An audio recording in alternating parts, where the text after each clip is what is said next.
So what I've asked our panel to do is, first of all, I'm going to ask each of them to comment, what are we talking about? What is Web 2.0? Is this just another buzzword? Or is there something real going on here? If so, what's its long-term significance? Is there something structural and quite fundamental going on? Are we seeing a real structural revolution in the way in which people relate to institutions and information? And finally, is this really a big thing for business, or are we heading for Bust 2.0 as well? So with that, let me ask Chad Hurley to go first as one of the early pioneers. Thank you. So Web 2.0 definitely is a buzzword, and I think it has been overused, but the movement itself is just getting started. And that movement is just leveraging the power of people, leveraging the power of a community, giving everyone a chance to participate. And that's the nature of the Internet. So I think you're going to see this trend continue. And that's what we've done on our site, not only allowed people to participate, but also listen to them. We started our service as a way for people to just share video, and we thought there was a need because more and more people have access to digital cameras, cell phones that have video capabilities. And us coming from PayPal thought there was going to be a natural fit for people to potentially use it on eBay.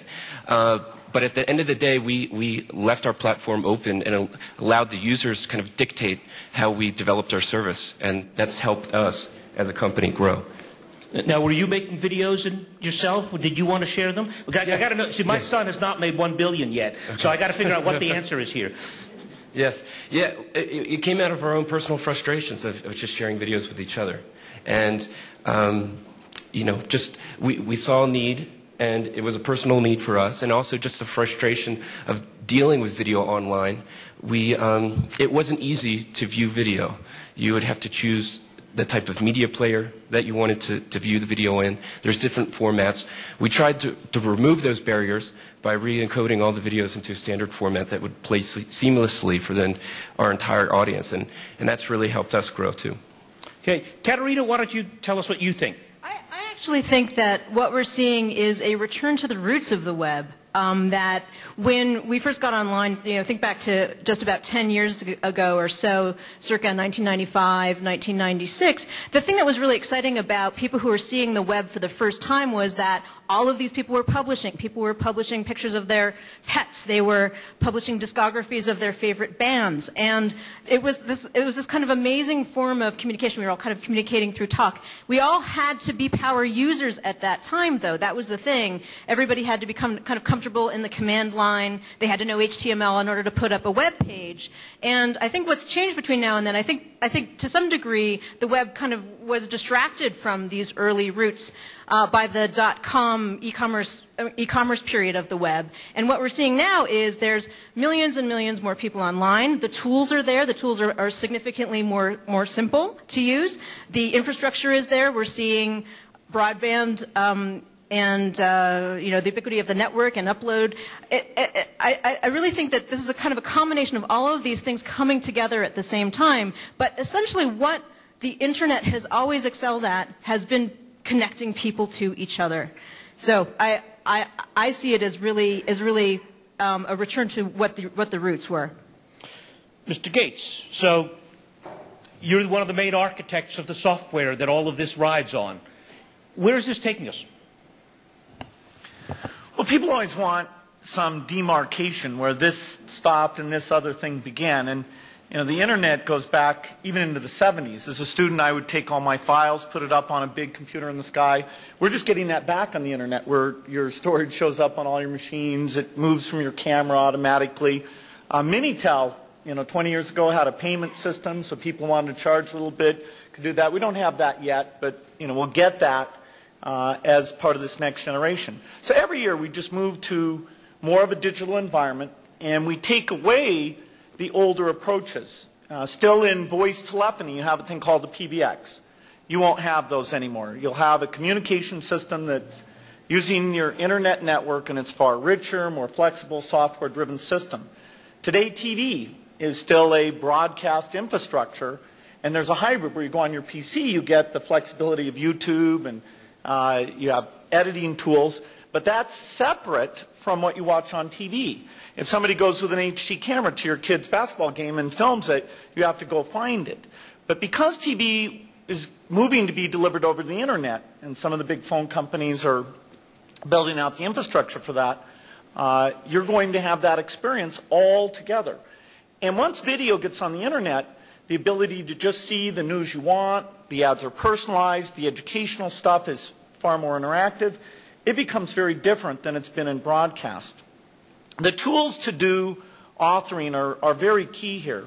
We want people to write things like a math course, take clips off the web, make it, put the quiz part in, give feedback in there. We want every teacher, every student to have those tools.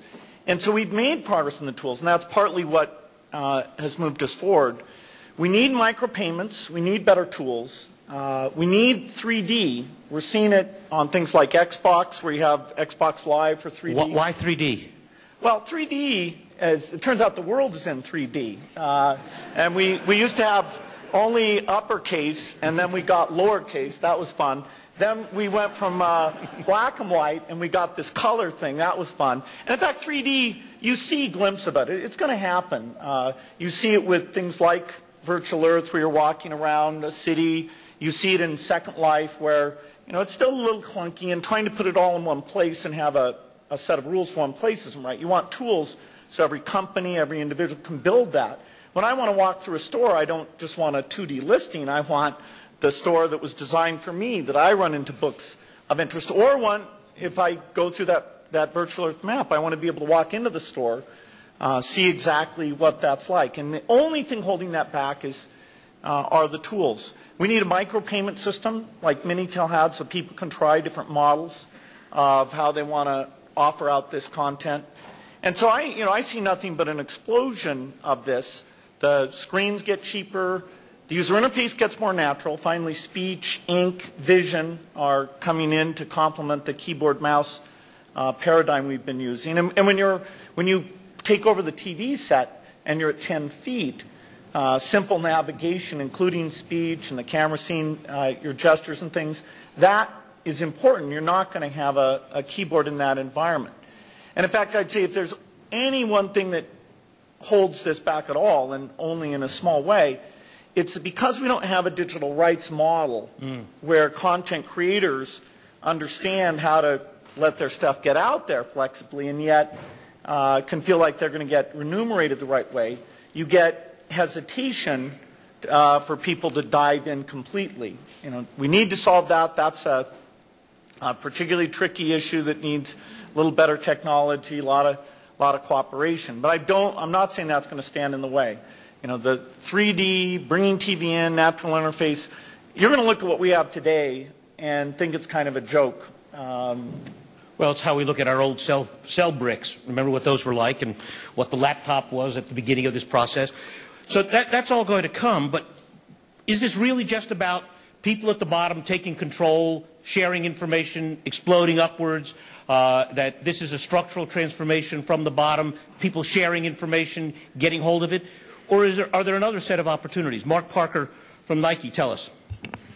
Well, I think it's enabling a fundamental shift in power, really. This whole Web 2.0, don't ask me to define it, because I think you have better qualified people here to do that, probably in the audience as well. But what I see is a fundamental shift in power that really is giving the power to the consumer, to people. And that is to engage, to connect, to create, and do it on a scale that we've never seen before. And I think that's going to have so much ripple effect or so much change in ways we don't even know. Yeah, but you're not going to have people making sneakers, right? So what's the implication for Nike? Well, in fact, we do have people making sneakers.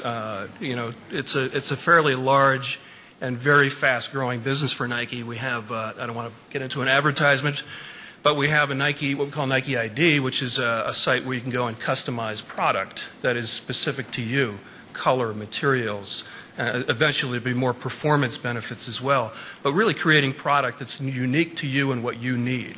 So it's a way to collaborate with your customers and help them co-create with you.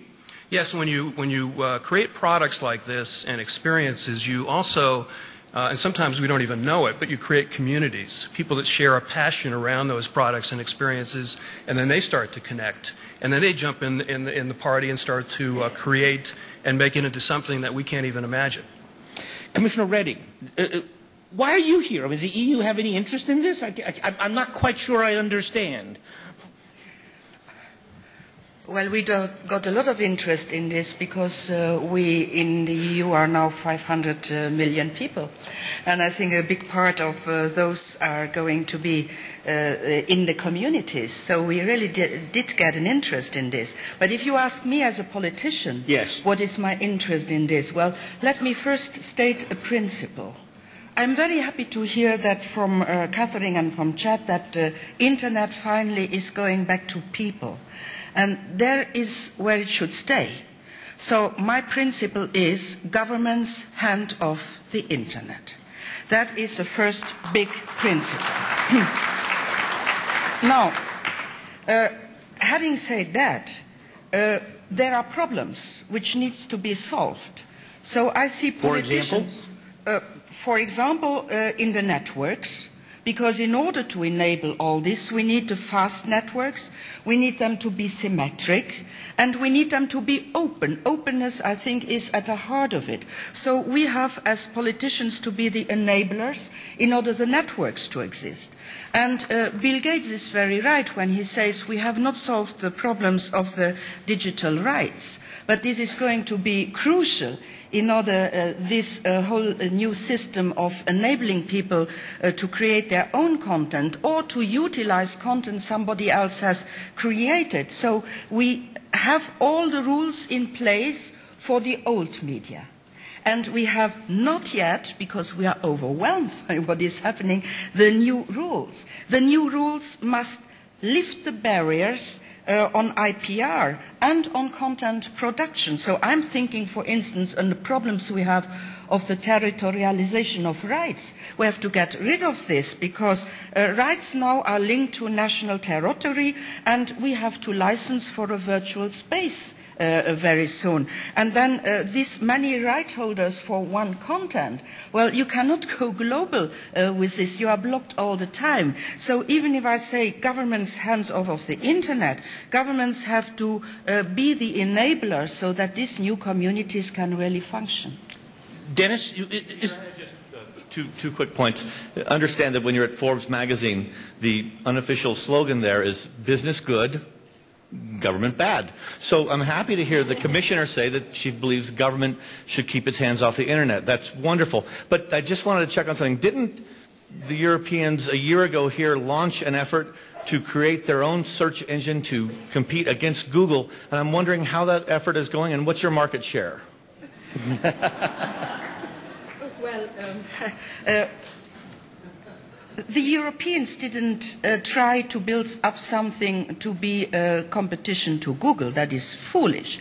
The Europeans tried to work on a multilingual search engine and on a portal in order to leave the European people get access to this very huge richness we have, for instance, in our libraries, for instance, in our film archives, for instance, in our museums and in the underground of the museums. We would like all our European people to get access to this, and for this we need a multicultural and multilingual, very important, the multilingualism. Yes. I would not like everything to happen in a kitchen English, but we have the wealth of the linguistic diversity, which we have also to cherish. It's a wonderful goal. It just seems like there are plenty of companies that could find a great profit motive in creating that. And when we can find profit motive in doing good things, then a lot more good things will be done. And then just a second quick point, Peter. I have been receiving PR pitches on Web 2.0 for close to 4 years now, and I have never before understood what it is. And I want to say that based on what I've heard today, I'm even more confused. So, but you're confused at a higher level. What Web 2.0 really is it's the next buzz phrase. It's the next sales slogan. It's the next thing we're going to use to sell technology to businesses and to people. We started with mainframes and with central control. Then we took away a little bit with mini computers. Then PCs and it was power to people. Then networking them back together to get control. Then distributed processing. Then client server. And now Web 2.0. So what I want to know, though, all along customers blindly went along, bought everything. But the customers we talk to are more resistant than ever before. So for the Nike gentleman, Mr. Parker, are you as willing to believe in the sales pitch today as you were 5 years ago? Absolutely. No, I think at Nike we are embracing this change. And drinking the Kool-Aid. Drinking the Kool-Aid. I guess you could say that.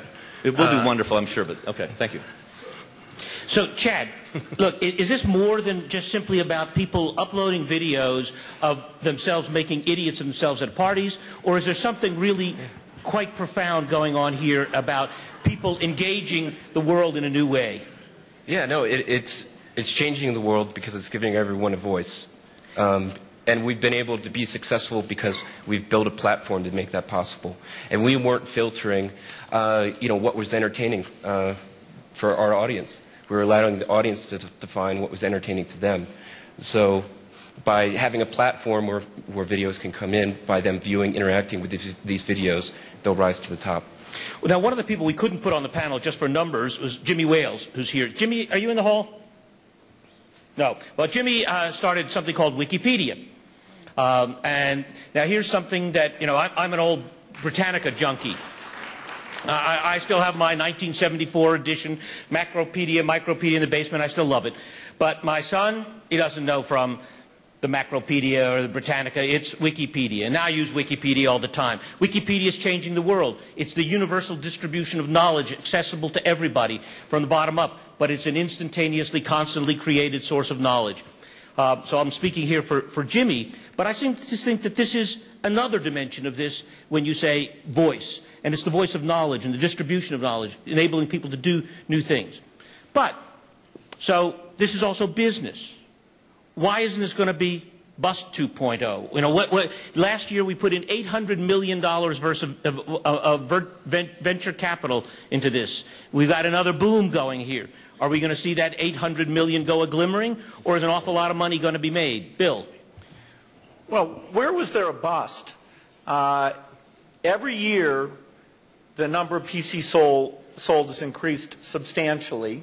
Every year, the number of Internet users has increased substantially. Every year, the amount of traffic, the richness of the traffic has increased. Now, there's this other kind of manic depressive off on the side here who's valuing these things. And he got a little bit manic there in 2001. In fact, he hadn't taken his medicine at all.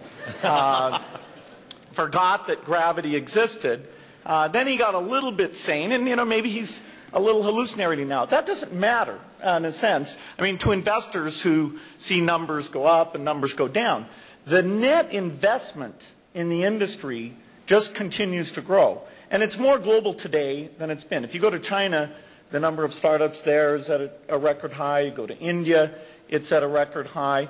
And so the failure rate has always been, somewhere in the 70, 80% level. But some gems, like, redefining how people think about video or photos, come out, get critical mass, and then they fit into this incredible phenomenon. So in terms of this being the place where you can play games in a better way, where you can edit videos, find them, organize them, the empowerment, the fun, the community, and this huge commercial thing of matching buyers and sellers that's kind of a new revenue stream, it's just going to keep growing. Meanwhile, people will overvalue pieces of it and undervalue pieces of it, and that's the casino side, which has its own thrills. So let's see, Chad, was it what 1.6 billion, wasn't it, something like that? 1.65. 1.65. Sorry. 1.65 billion. Now, Sergey and Larry are really bright, but they're fairly young. Eric Schmidt is a fairly doer, serious, solid person. Did he pay too much? Why are you worth $1.6 billion? Well, we've... 6.5, sorry. Yeah, 6.5. We've been able to build a platform that's built a large audience. And will you endure? I mean, are you going to vanish, and there's lots of old platforms that are now gone, that were going to be the future. Why will your platform, or Caterina, and I'll ask you the same question, why is yours going to endure? Why aren't you going to go the way of some of the other photo sharing, like OPhoto and some of the others that have gone? First Chad, then you. Well, I think with our site, we build a lot of natural network effects. What's really driving people to put a piece of content online is to get a reaction, to receive views. Since we have the largest audiences, people are deciding to put their videos on our site. Are we in a world of exhibitionists? Well, everyone wants to share. Everyone wants to share their experiences. So yeah, it's just not funny videos. It's people experiencing the world and having a chance to share that with others. So since we've built the largest library of content, video content on the web, that in turn brings more traffic, builds a larger audience for us. Just a quick interjection on the value of YouTube and what was paid. Barry Diller, the chairman of IAC Interactive and the Hollywood legend, had a very good take on that shortly after the deal happened. And he said Google didn't pay $1.65 billion. They paid a tiny slice of their market capitalization to buy that company. And then within 3 days, the market cap of Google had gone up $4 billion. Google got YouTube basically free. One of the things that we have with, it sounds very utopian. All of these people have a voice. Everybody's uploading video, then photographs and all this kind of stuff. But really, I think the thing that's very significant about these services, about YouTube, about Flickr, is that they're organizing all of this information for you in much the same way that search did that. Search changed the internet because you could find what you wanted. And that's very significant about the services that we've built here, because you have a social network on Flickr, and you will only see the photos of, if you want, the people who you are most interested in, and filter out all of we're getting nearly 2 million photos uploaded a day. You don't want to look at all of those photos, but you do want to see the photos that are meaningful to you, that are from the people that you care about, or that, for example, are associated with world events that are happening. We're having photos that are uploaded from world events such as the tsunami, the Hurricane Caterina. All of these things are uploaded constantly from all over the world. But it's this ability for all of the social interactions on the sites to discover the best content, to make all of the best content rise to the top. You can look at the behavior of the people. Do they look at this photo more than that photo? And all of that is a organizing mechanism that I think is extremely significant and absolutely essential to what we're doing now versus what was happening in the first generation of the web. So, Mark, are you seeing your customers surprising you in any new ways? Oh, absolutely. We certainly don't have this figured out, nor does anybody in my mind. It's an exploration for us. But one of the things that we're learning is how to create more of a two-way dialogue. It used to be that companies or brands or organizations were feeding a one-way or just, putting a one-way message out there, but not really getting much back. Now there's an interaction, and that's really changed. It's creating a whole new dynamic in how we and other businesses and organizations operate. I mean, we are getting actionable insights that really drive new products and new experiences. And for us, that's really exciting. Somebody said in one of the sessions that there's a lot of creative, passionate, knowledgeable people out there. They don't all work for us. So actually, our ability to tap into that collective intelligence is incredibly powerful and exciting. Well, now, you used a very powerful phrase there, collective intelligence. So is part of what we're seeing here, in fact, an expression of what amounts to collection of intelligence? We had the interesting book published about a year ago, The Wisdom of Crowds. Are we seeing, in fact, an expression of the ways in which people can express their judgments, use YouTube, Flickr, all the other social networking sites to express their judgments of what's worth paying attention to, what are the interesting things? We see reviews on Amazon. We see the kinds of judgment expressed even in eBay, who's a trusted customer, who's a trusted seller, all of those kinds of things. Is that what's important here, people expressing their judgment of that sort? Bill? Well, you could say this is taking all the power of a marketplace, and in a digital form, we're taking marketplaces that existed and making them more efficient. And we're taking marketplaces that never would have been possible in the physical world and bringing them to life. Take a blog site like Engadget. It never had a big enough audience to be a newsstand printed thing. The cost structure, the sparsity of the people who would read that they would have failed. But online, they have a very low cost structure. They've got an audience of a few 100,000, not paying much at all, but it all works. And so yes, every time somebody says they like one of Chad's videos or they tag one of Caterina's photos, they are expressing a judgment. And we still have some work to do in terms of reputation to filter out people who try and play with these things. But even without that, these systems work surprisingly well. Even search, a huge part of the input there is you see who, when somebody gets a result, if they click on it, do they spend much time there? Do they scroll the page? So actually that dynamic behavior is feeding back and making the search engine better. And the way you present information, you're constantly taking your customers' input and changing what it is that you offer. Well, you also went after, you mentioned something important, advertising. So the other night I was sitting with Bob Wright, the CEO of NBC, who depends upon lots of people out there watching the same program at the same time while Sony or Ford or Coke is selling them ads. On YouTube, it's not like that. So what's the advertising model? Well, what we're doing on our site, we feel we're creating a new market opportunity for the networks. Because we're creating a different experience. It's not replicating the television experience. It's not a 10-foot experience. It's a 2-foot experience. And we're just concentrating on delivering clips, short clips that actually promote long-form programming that you see on the TV. But, you know, we're building tools so networks will be able to leverage the power of our system and just create a new revenue source through advertising. I mean, working with Google, we're going to be able to present really relevant advertising targeted towards individual that wasn't necessarily or isn't available in traditional means. Commissioner Reddy, so this is a bunch of American entrepreneurs and business people here. You talked about getting out of the way, making sure you don't create barriers, but is there anything interesting happening in Europe? I mean, are people just as creative? I mean, where is the European YouTube or Flickr? Well, We started in Canada.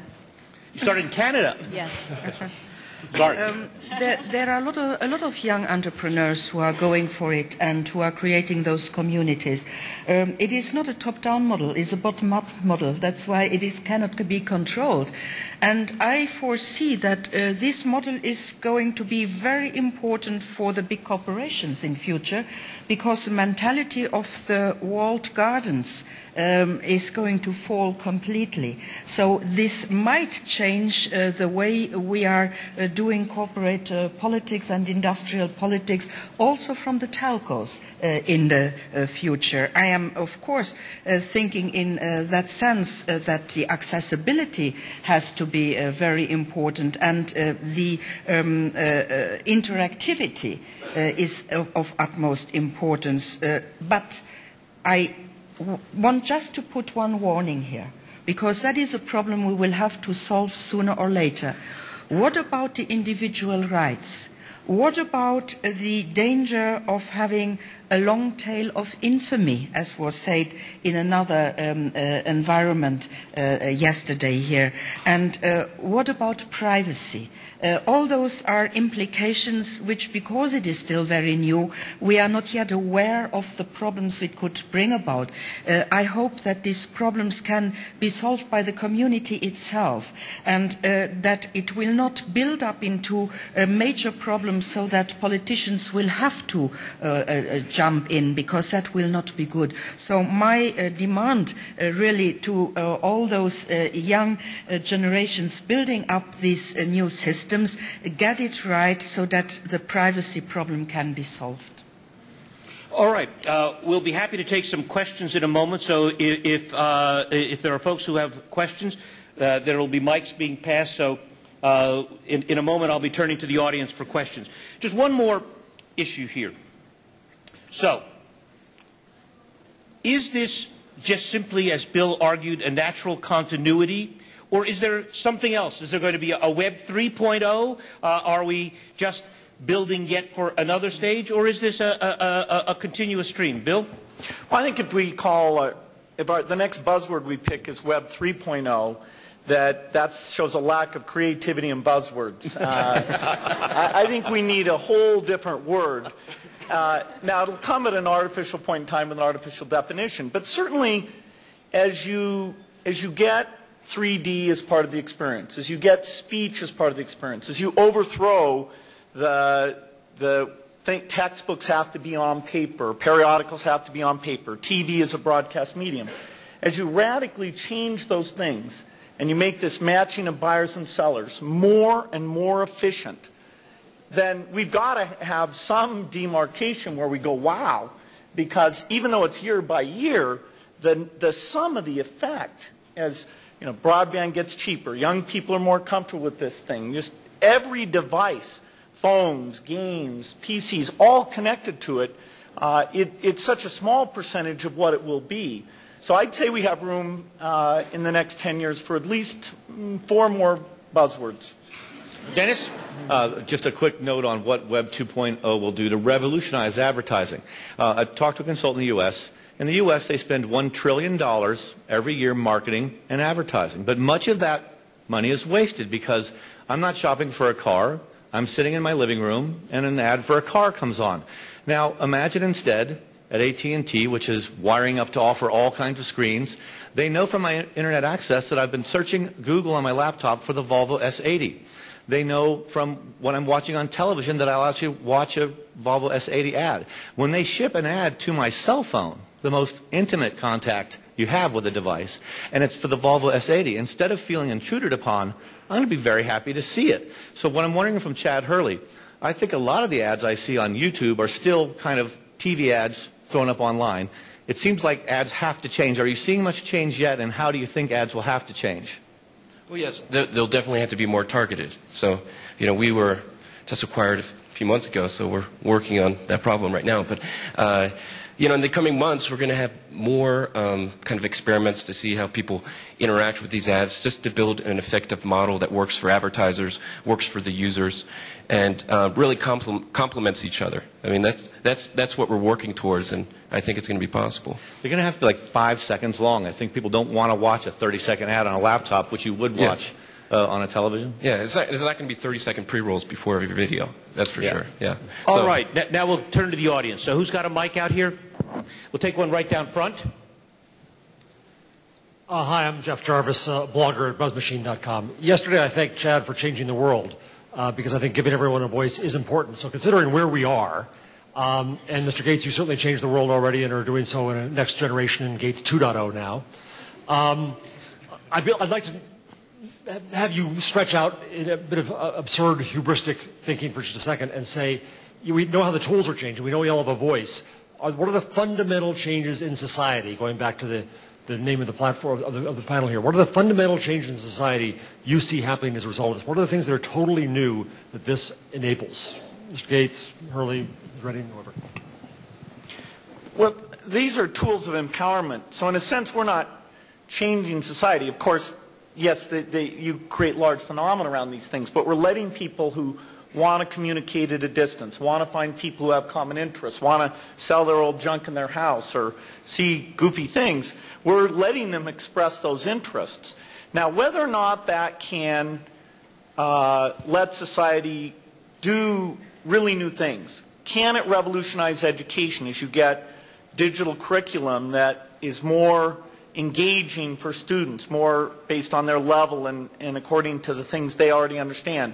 Can you get people who see a poor person 3,000 miles away and they're willing to give them a loan because they see their story and they know that they can connect up and see the good results because of that? Do we take sort of national boundaries and distance and lower them? Do we take complex topics that the people have a hard time understanding now and use the internet to let something like the craziness of the budget or aid or the tax code put people off where they don't really feel like they can know what's going on?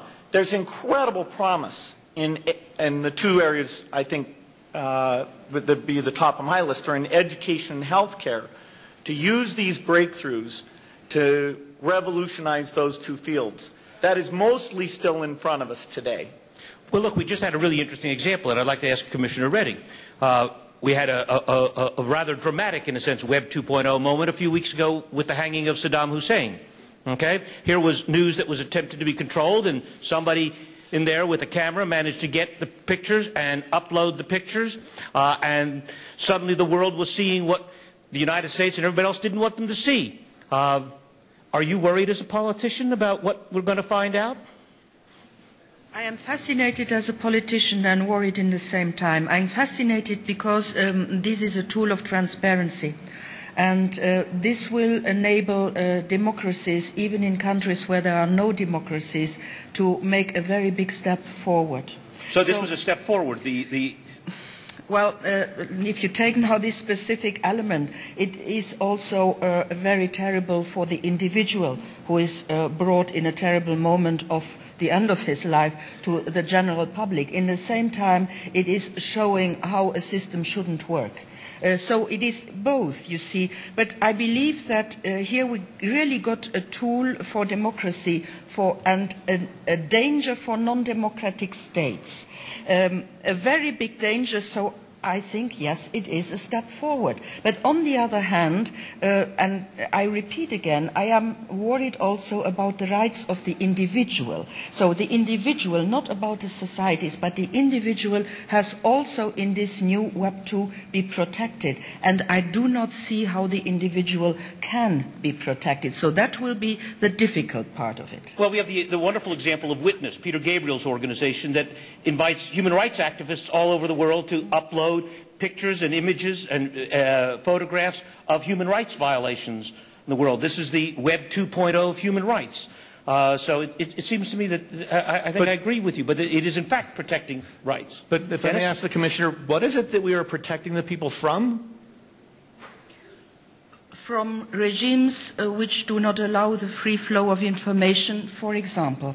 I believe, and there are many, and you might remember that the Commission is always speaking up and raising its voice, because the web is not free everywhere, you must know. And yes, here we got an opportunity to get the web really free everywhere. That might not be very convenient for all politicians all the time, because we cannot control the information anymore as we were in the old medias. But I believe that for democracy in large, it is a real big step forward. So the inconveniences we have to live with, and maybe also political campaigning will not be the same anymore now with the Web 2 as it was in the past. Yeah, some of our politicians discovered that the last election. Let's take some more from the floor. Right back there. Hi, I'm Suzanne Sagerman with Games for Change. We're a nonprofit supporting the use of video games about real-world issues like poverty and the environment. And a lot of us, people who are both activists, there are technology pioneers, social entrepreneurs, all care and depend on something called net neutrality. And I haven't heard people talk about it very much here, and I wonder if the panel will talk about it at all. Thanks. Well, we'll get a couple comments. I think, Commissioner Reding, you can go first.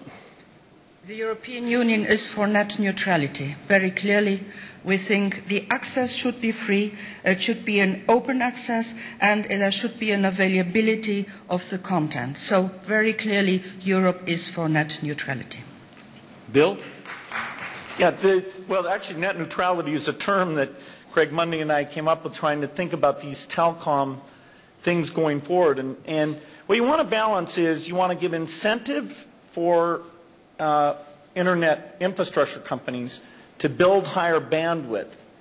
But even if there's a case where they are the primary way people are connecting to the internet, to make sure that's not abused. And we do see that in some countries, because the internet pricing is so regulated, they're not building the higher bandwidth internet. Asia, they're building it. U.S. now, they're building it. So it's hard. You have to strike the balance of encouraging people to build infrastructure.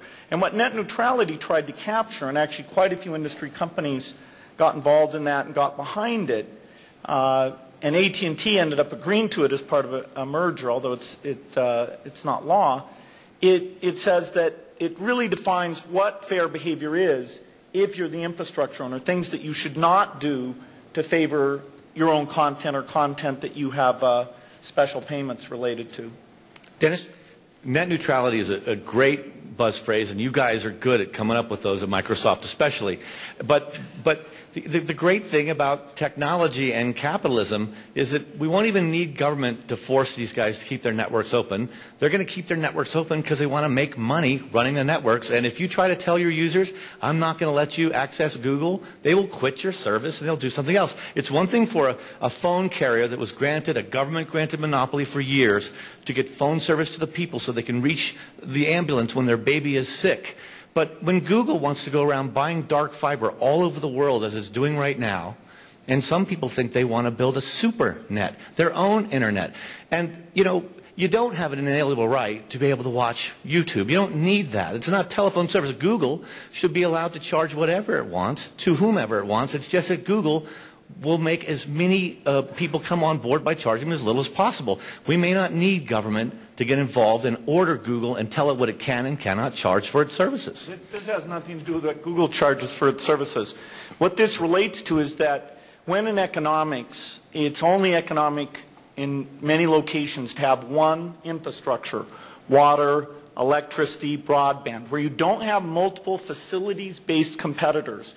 The way that you take, say, electric generators on the network, or natural gas providers on the network, or content providers on the internet, and this is taking over for TV, so this is fundamental stuff. The way you make sure that that person who has that, the only scale economic infrastructure there, doesn't abuse that, there's no magic economic formula for that. In the long run, what you want is multiple facilities-based providers. And if you give us a decade with the magic of wireless and chip magic, software magic, some peer networking stuff being done, we think a lot of the world will be covered by multiple broadband infrastructures. But there's a lot of it that are covered by single, and that is open to abuse. Okay, let's move on. Another question right there.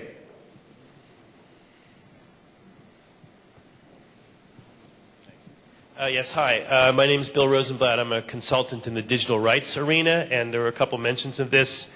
We're having a session on this later this afternoon, actually, and I'd like to sort of prequel that by asking the question, particularly of Bill Gates, but anyone else who'd like to respond. What form do you think the solution to that problem is going to take? Is it going to be technological? Is it going to be through policy, through behavior modification, social norm modification? Where do you think it's going to come from?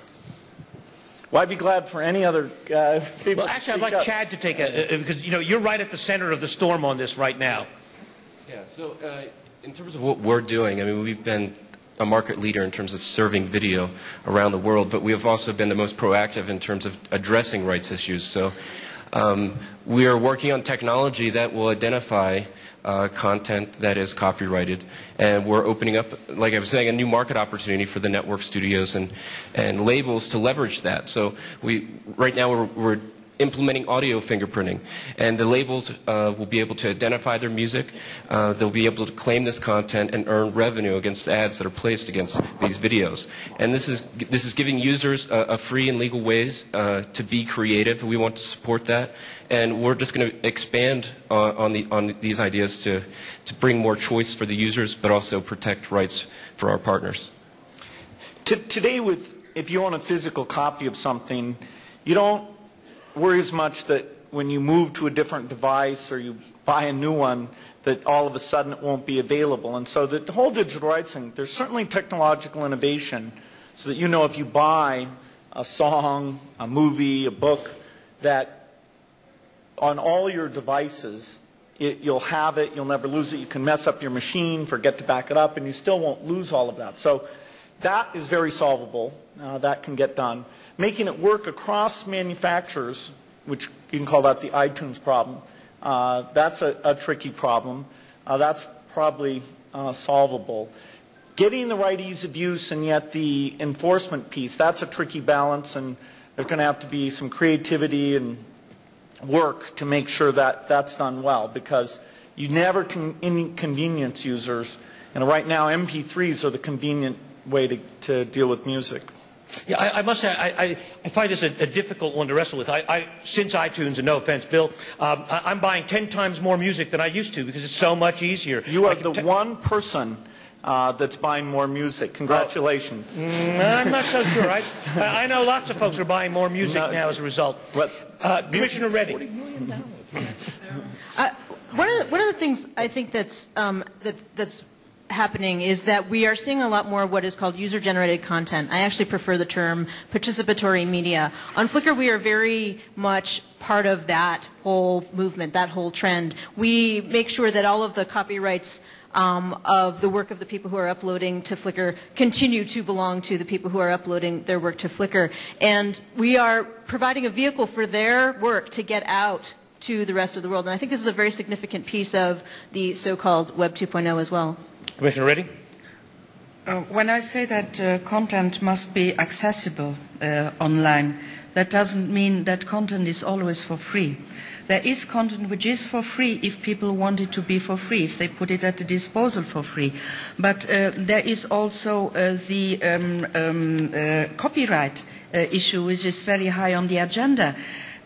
We have issued a study yesterday about content online in Europe.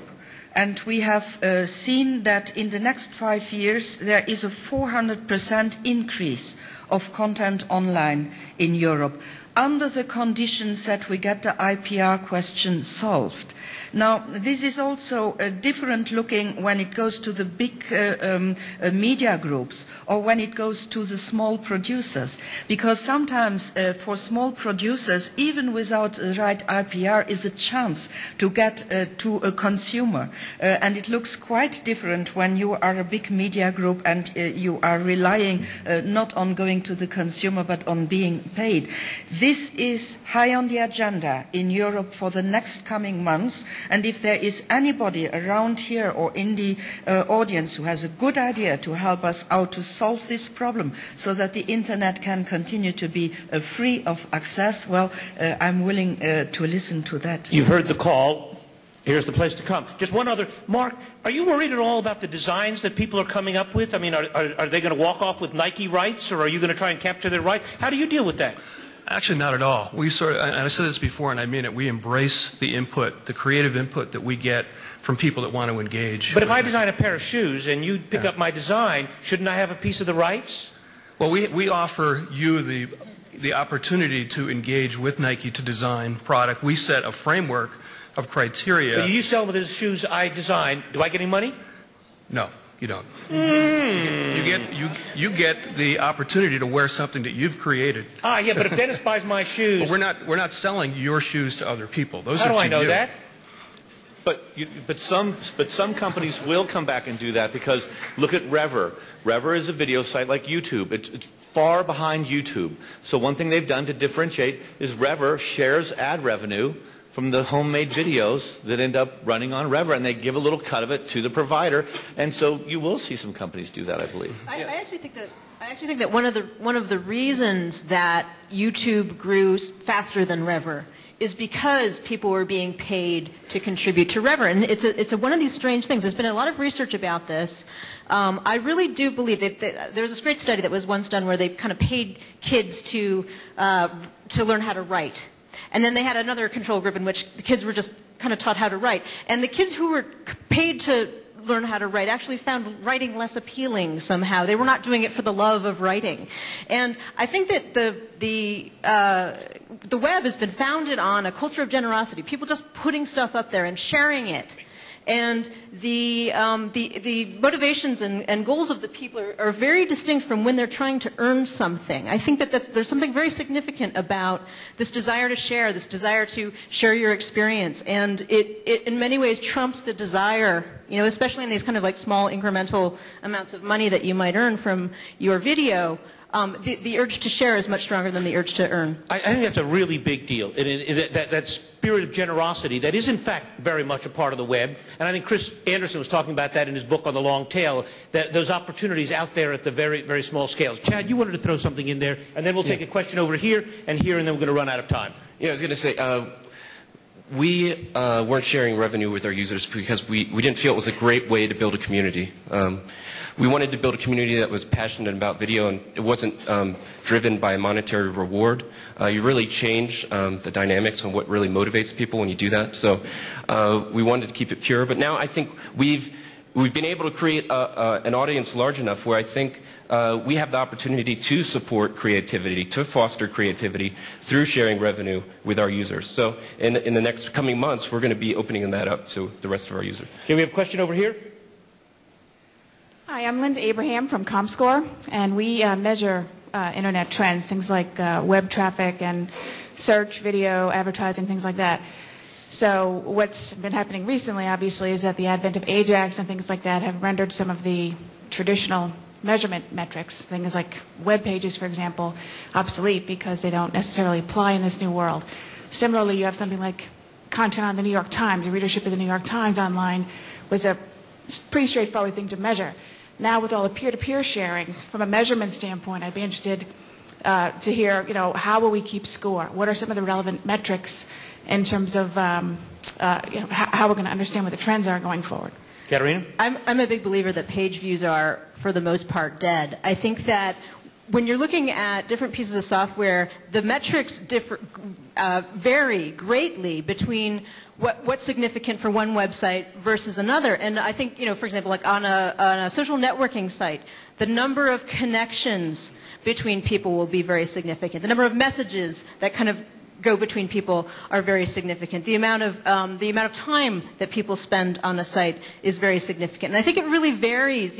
On a search page, you probably don't want to spend a lot of time there. You want to find what you want very quickly and go off. So the time spent there is not very significant. So these things have to be, it's very hard to find something that sort of, one size fits all in terms of measuring the usefulness, the engagement, the, advertisability of various sites. So it's something I think that needs to be, tweaked a great extent. And I'm glad to hear that ComScore is looking at more different ways. I must say I was very skeptical at the beginning of this, and I've been quite impressed actually with what's happened with AdSense and what Google's doing, and a number of friends who've started small businesses who've been able to launch their businesses enabled by AdSense. Kevin Kelly's Cool Tools is a great example of what you can do.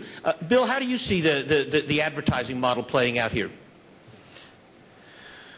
Well, there's many kinds of advertising, all of which are going to grow dramatically on the web. The thing that is the most valuable is seeing the person at the time they're thinking of doing a purchase. And the example that was given here of you go on to search for an auto, and then a few hours later you're watching TV, that's the ad you're shown. That is very powerful. There are clicks like personal injury law firm that are worth $60, $70. In New York, $120. LASIX, mortgage. If you see people in that context, the chance of doing a piece of business that today is still fairly high profit is high enough that they really want to own that context. Now, that's different than ads that are inserted in videos because you're just not as focused on what's going on there. We are going to see an explosion of creativity in advertising, and this is a place where Microsoft is behind at least one other company, and so we're putting our we try harder techniques into motion. So we won't mention Google. Question down here. Also with Flickr, Caterina's partner. This is from Mr. Neal. You were playing the provocateur at the beginning of the panel, so I'm going to turn that back at you a little bit. Certainly from Flickr's perspective and the perspective of most of the companies that were identified as Web 2.0 early on, that was never part of our marketing. That's not part of our sales pitch. This isn't a buzz phrase that we created. This is a buzz phrase that you, maybe not you, individually created. And this is something that, for lack of a better term, some lazy journalism, some shrewd business editing.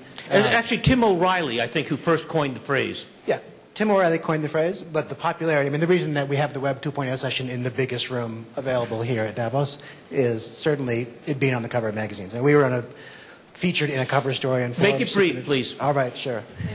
I'm going to say this phenomenon has been driven by facile journalism, I'd say at least, because there's a lot of things that we could say are popular websites now, and it's easier to identify those as a trend, to say group a bunch of disparate things as Web 2.0. I'm curious about your perspective on that. I entirely agree with you. Look, we love to blame the media because they make this happen, they make that happen, and you guys forget, we don't print the truth, we print what people tell us. We're writing about Web 2.0 because all you guys are talking about Web 2.0. And it turns out, if we really want to exist, which, let's face it, media exists to sell advertising just like Google does, we got to write something to bring your eyes to the page, and we're interviewing people and we're writing what they're saying. So I'm not feeling any terrible moral burden about having hyped Web 2.0, but thank you.